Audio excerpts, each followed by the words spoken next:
بسم اللہ الرحمن الرحیم۔ السلام علیکم خواتین و حضرات، محرم الحرام کے حوالے سے خصوصی پروگرام میں ایک بار پھر خوش آمدید۔ سوال و جواب کا سلسلہ جاری ہے۔ آج کی نشست کے سوال ہم اپنے مہمان کے سامنے رکھتے ہیں اور ان سے ان کی وضاحت لیتے ہیں۔ استاذ یہ فرمائیے گا کہ پچھلی نشست میں آپ نے محرم الحرام میں جو ایک دلخراش واقعہ پیش آیا، واقعہ کربلا، اس کا آپ نے تفصیل سے جائزہ پیش کیا اور آپ نے یہ فرمایا کہ جو اصل اقدام ہوا وہ ان افراد کی جانب سے ہوا جو حضرت امام حسین رضی اللہ تعالیٰ عنہ کے ساتھ اس قافلے میں شریک تھے، اور ان کے اس اقدام کو اس طرح سے اب پیش کیا جاتا ہے کہ جیسے وہ اس حکومت وقت کا یا یزید جو اس ٹائم کے حکمران تھے ان کی طرف سے وہ اقدام ہوا۔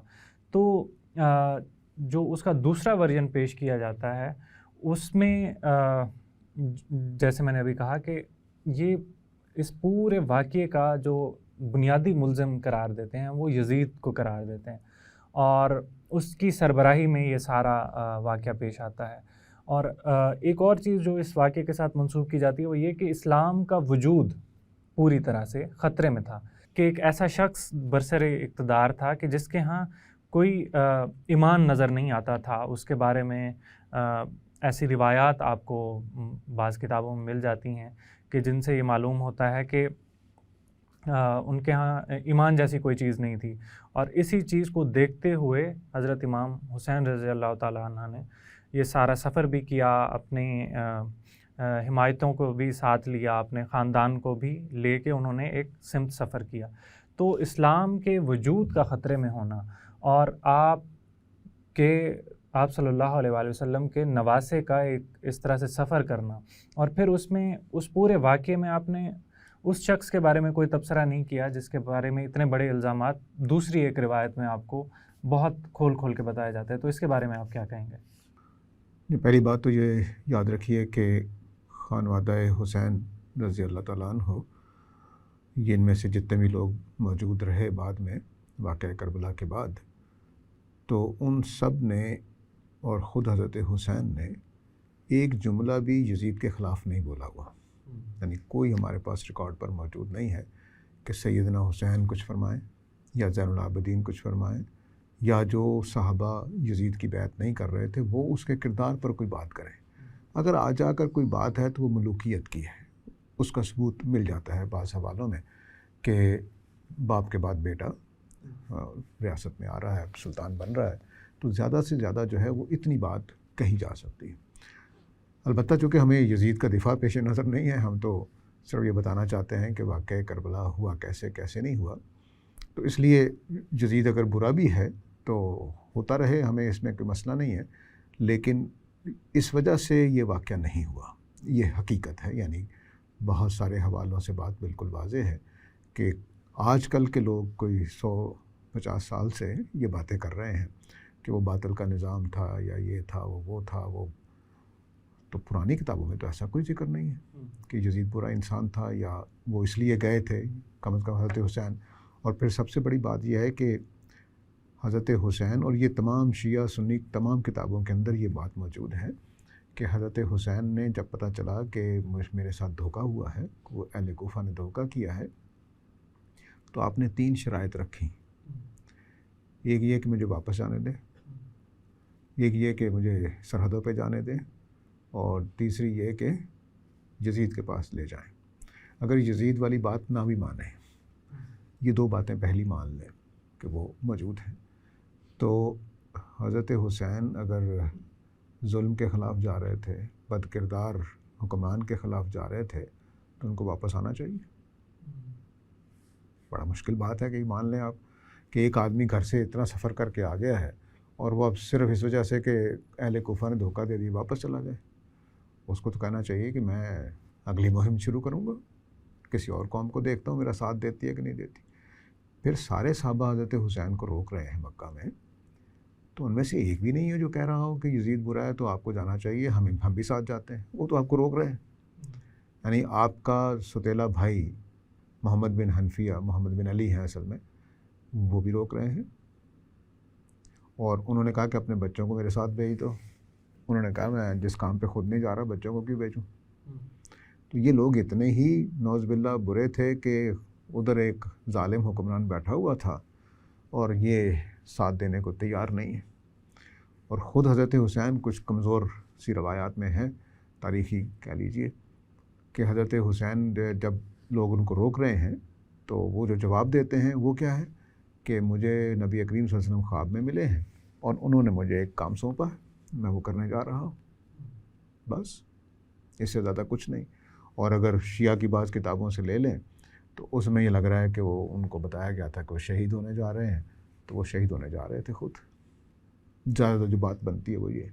تو اب یہ کیسے ہم کہہ دیں جب وہ پرانے لوگ بیان نہیں کر رہے ہیں، تو ہم کس بنیاد پر کہیں گے کہ وہ اس وجہ سے گئے تھے کہ وہ ظالم تھا یا ایسا تھا یا اپنی بہنوں کے ساتھ نعوذ باللہ زنا کرتا تھا.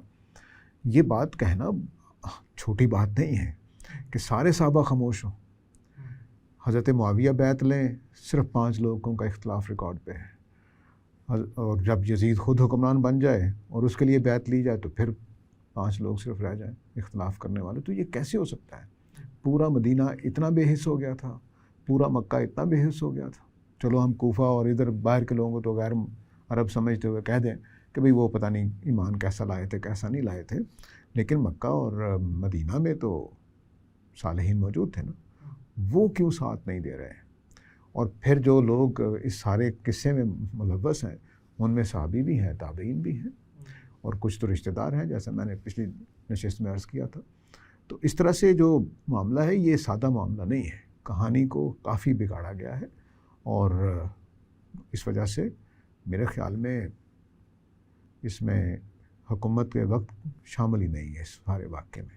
وہ اگر شامل ہے تو وہ صرف ان کو کوفہ لے جانے تک کے معاملے میں، یعنی وہ دمشق کی طرف لے جانے تک کے معاملے میں شامل ہے. رہ گیا یہ کہ جو یزید شامل ہے کہ نہیں شامل ہے. اگر آپ جلاء العیون کو دیکھیں، محمد باقر مجلسی کی کتاب ہے، ملا باقر مجلسی کی، اور آپ خلاصۃ المصائب دیکھیں، یہ بھی شیعہ کی کتاب ہے. اور اگر آپ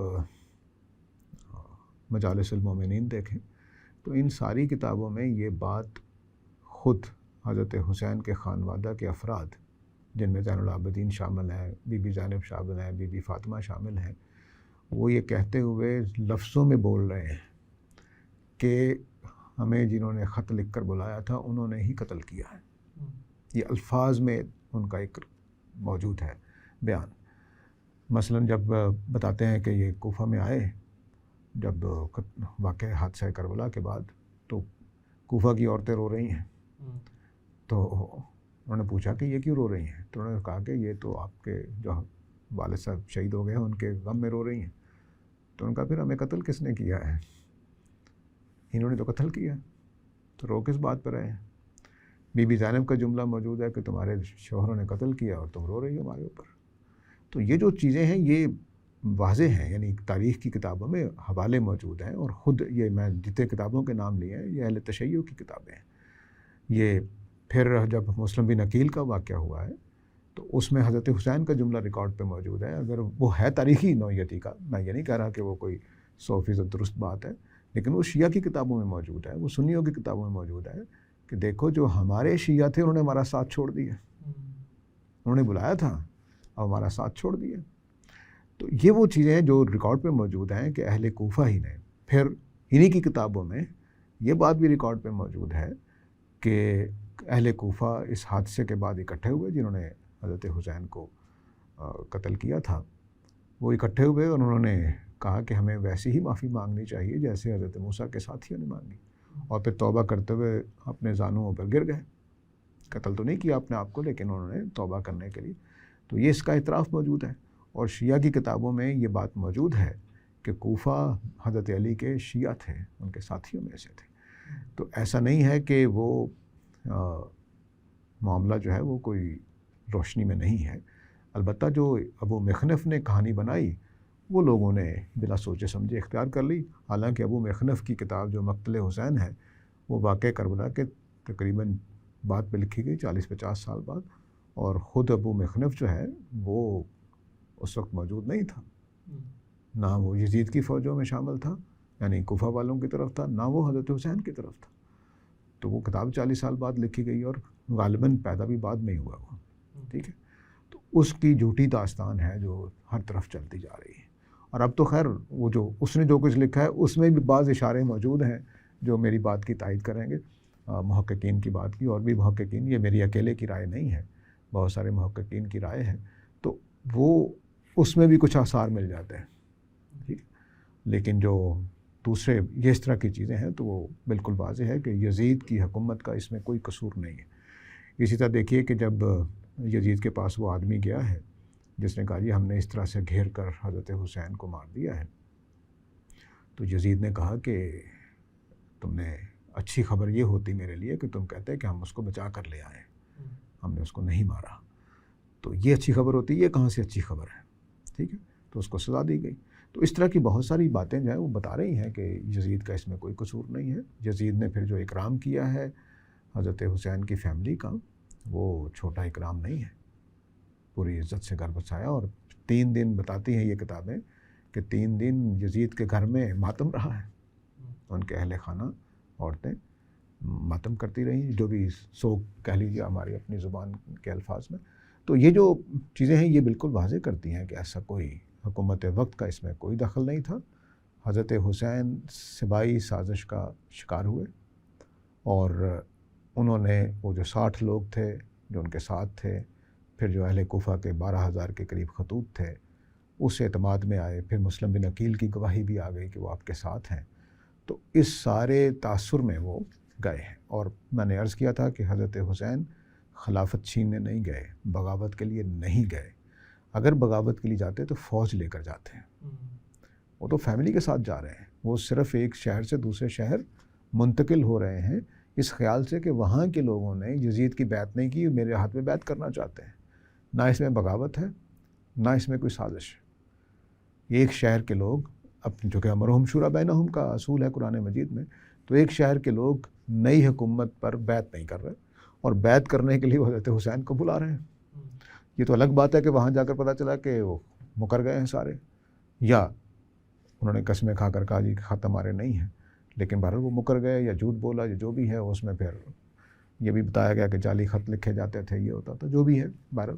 تو یہ جو کہانی ہے یہ بتاتی ہے کہ حادثہ بہت جانکا ہے، بہت تکلیف دہ ہے، اور خاص طور سے امت کے پہلو سے بھی. صرف یہ نہیں کہ حضرت حسین کی شہادت مظلومانہ ہوئی ہے اور بڑا ظلم ہوا ہے، یہ بھی ہے کہ امت کو بھی پارا پارا کر دیا اس واقعے نے. آج تک ہم اس کی اثرات کو سہ رہے ہیں. یہ اتنی بڑی پلاننگ تھی کہ جتنی بڑی پلاننگ سینٹ پال نے کی ہے.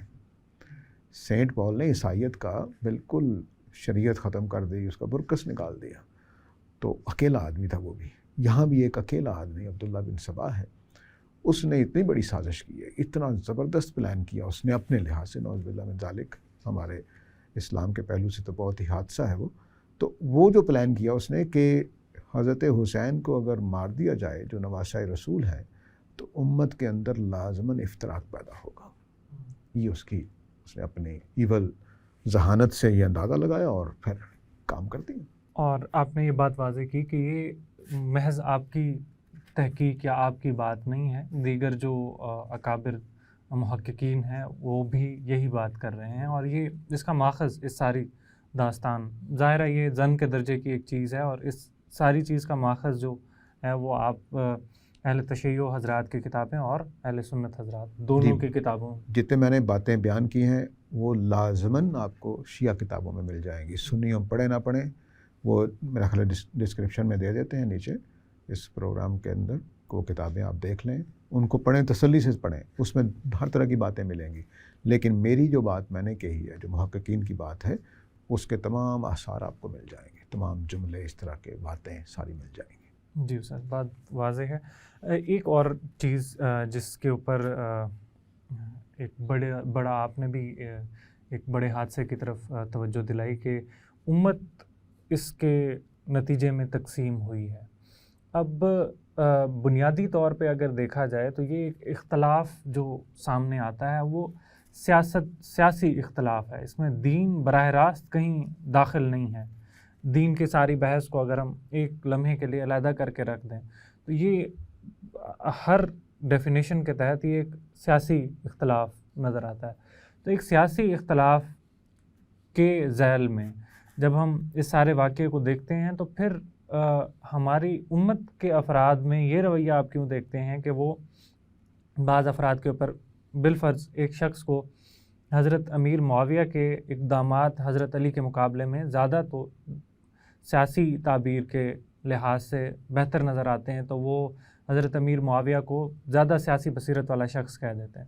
یا اسی طرح اگر کسی کو کسی اور سپہ سالار کے اقدامات ایک بعض دوسرے صحابی کے اقدامات سے بہتر نظر آتے ہیں، تو یہ کیوں ہوتا ہے کہ آپ کو یہ بات سننے کو ملتی ہے کہ آپ ہماری اب اس جماعت کا ہی حصہ نہیں ہیں، کہ آپ نے کیونکہ اس سیاسی رائے میں فلاں شخص کی حمایت کی ہے تو اب آپ ہمارے گروہ میں سے نہیں ہیں؟ اصل میں ہوا یہ کہ جب یہ حادثہ ہو گیا اس کے بعد جو بھی تاریخ ڈیولپ ہوئی اس میں ایک گروپ نے ہماری امت کے وہ بہت شدت کے ساتھ اس کو اٹھایا، اور اٹھانے کے بعد اس کو اہل بیت سے محبت کا مسئلہ بنا دیا، اہل بیت کی محبت. اب اہل بیت کا مطلب کیا ہے کہ نبی کریم صلی اللہ علیہ وسلم کی اولاد ہے، تو ایک مسلمان ہوتے ہوئے نبی کریم صلی اللہ علیہ وسلم کی اولاد کا دشمن کیسے ہو سکتا ہے؟ میں صرف بات سمجھانے کے لیے کہہ رہا ہوں کہ اگر فرض کر لیجئے کہ وہ برے کردار کا بھی ہو تو ہے تو نبی وسلم کا بیٹا نا، ہم اس کے ساتھ وہ دلی نفرت یا اس طرح کی بات تو نہیں کر سکتے. یہ وہ بات تھی جس کو اٹھا لیا گیا. اصل میں مسئلہ ہی حضرت حسین کے قتل کرنے کا جو پروگرام بنا اس کے پیچھے ساری طاقت یہی تھی کہ اگر حضرت حسین شہید ہو جاتے ہیں تو اس کا مطلب ہے کہ ہم اس سارے مسئلے میں امت کو تفریق آرام سے کر سکتے ہیں، کہ جو معاویہ اور یزید کا ساتھ دے گا وہ گویا اہل بیت کا دشمن ہے اور وہ کافر ہو گیا ہے، اور جو حضرت حسین کا ساتھ دے گا بس وہی مومن ہے. ٹھیک ہے، یہ جو تفریق کرنے کا بہت ہی قیمتی انسان تھا جو ہاتھ آ گیا ان کے. تو اس لیے وہ تفریق جب کر دی گئی تو اب جب کوئی کہے گا کہ جی میں نے یزید کا قصور نہیں ہے یا حضرت معاویہ بے قصور تھے، تو وہ کیا کہے گا؟ جی تم تو فلاں ہو گئے ہو، تم تو اہل بیت کے دشمن ہو گئے ہو. ایسا نہیں ہے. اہل بیت کی دشمنی اہل سنت نے کبھی نہیں کی ہے.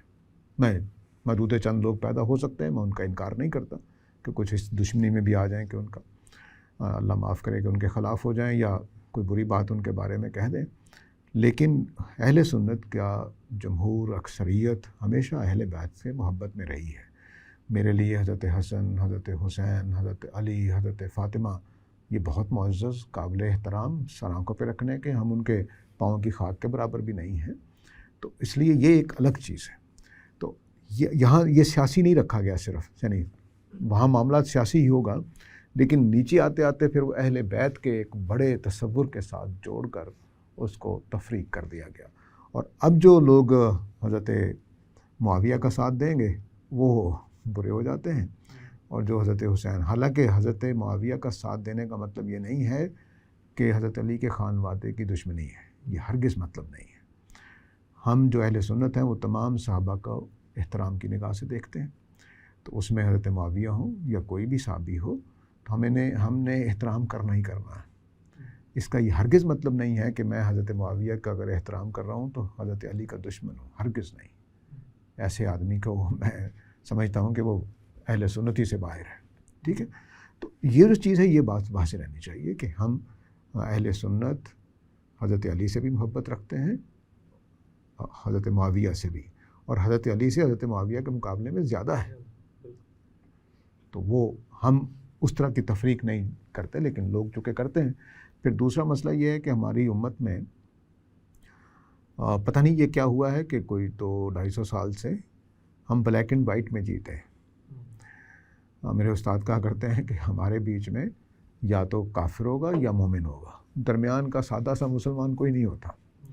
تو وہ ذرا کسی عالم دین کی چھوٹی سی بات ان کو پتہ چلے جی وہ تو وہاں سڑک پہ کھڑا تھا، تو بس وہ عالم دین ہی نہیں ہے. تو انسان ہوتے ہیں، ان کے درمیان اور جو درمیانی لوگ ہوتے ہیں ان کی اکثریت زیادہ ہوتی ہے. بہت سابقون یہ بھی تھوڑے ہوتے ہیں اور کافرون یہ بھی تھوڑے ہوتے ہیں، درمیانی لوگوں کی تعداد زیادہ ہوتی ہے. تو ہم جو پاکستان ہندوستان میں لوگ رہتے ہیں ان کے ہاں یہ جو مسئلہ ہو جاتا ہے نا کہ نہیں جی یہ تو فلانا ہو گیا ہے، یہ فلانا ہو گیا ہے، وہ بالکل سارا کردار ہی خراب کر دیتے ہیں. حالانکہ اس کی ایک رائے آپ کے رائے سے مختلف ہے، باقی جگہوں پہ تو آپ کے ساتھ ہی کھڑا ہے. تو ہم حضرت علی کے ساتھ محبت میں اہل تشیع سے بڑھ کر ہیں انشاءاللہ, ان سے کم نہیں ہے. بلکہ میں یہ کہا کرتا ہوں کہ ان لوگوں نے حضرت علی کو بھی بدنام کیا, حضرت حسین کو بھی بدنام کیا ہے, ہم تو نہیں کرتے. یعنی آپ دیکھیں نا کہ حضرت حسین گھر سے نکلے ہیں اور گھر سے نکلے ہیں اور واپس آ رہے ہیں, اپنا موقف تبدیل کر رہے ہیں. ہم تو نہیں کہتے. موقف کیا تبدیل کر رہے ہیں کہ میں ظالم حکمران کے خلاف جنگ کرنے جا رہا ہوں, ملوکیت کو ختم کرنا چاہتا ہوں, اور جیسے ہی ان کو پتہ چلتا ہے کہ کچھ نہیں, واپس آنے کی تیاری کر لیتے. تو ہم تو یہ جسارت نہیں کر سکتے. وہ اس کام کے لیے آئے ہی نہیں تھے کہ ملوکیت ختم کرنی ہے, یا ان کو ایک قوم نے کہا جی کہ ہم نے ان کو بادشاہ نہیں مانا, آپ ہمارے بادشاہ ہیں, آ جائیں تشریف لائیں, خلیفہ ہیں اب ہمارے. تو بالکل تصور دوسرا ہے. اس میں نہ حضرت حسین پر یہ تہمت آتی ہے کہ وہ حریص تھے حکومت کے, نہ آپ پر یہ تہمت آتی ہے کہ وہ اپنے موقف سے پھر گئے, نہ ان پر یہ تہمت آتی ہے کہ حضرت علی جیسے بہادر صحابی کا بہادر بیٹا, محمد عربی صلی اللہ علیہ وسلم کا بہادر نواسا, وہ گھبرا جائے گا. اس طرح کی چیزوں سے کوئی الزام نہیں آتا. تو ہمارا موقف حضرت حسین کے حق میں ہے. یہ جو موقف مشہور کر دیا گیا تو حضرت حسین کے خلاف جاتا ہے, ان کی شان کے خلاف ہے. میں تو تصور بھی نہیں کر سکتا. میں اپنے بارے میں تو کہہ سکتا ہوں کہ بھاگ جاؤں گا, لیکن حضرت حسین کے بارے میں کیسے تصور کروں کہ وہ میدان سے بھاگ جائیں, کہتے مجھے واپس جانے دو. اور خود اس دو جملہ دیکھیں. پہلی شرط ہے کہ مجھے واپس مکہ جانے دیا جائے, دوسری ہے کہ مجھے جہاد کے لیے جانے. جو آدمی اس جہاد سے بھاگ رہا ہو وہ اس جہاد پہ کیوں جا رہا ہے؟ تو یہ بہادری کا فیصلہ ہے, تو کوئی کمزوری کا فیصلہ نہیں ہے. تو اس لیے پہلی بات تو یہ کہ وہ حکومت سے لڑائی کوئی نہیں ہے, وہ امن کے ساتھ جا رہے ہیں. اس راستے میں شادی کی گئی ہے کربلا کے مقام پر. ایک وہ شادی کیا جنگ کے میدان میں کی جاتی شادیاں؟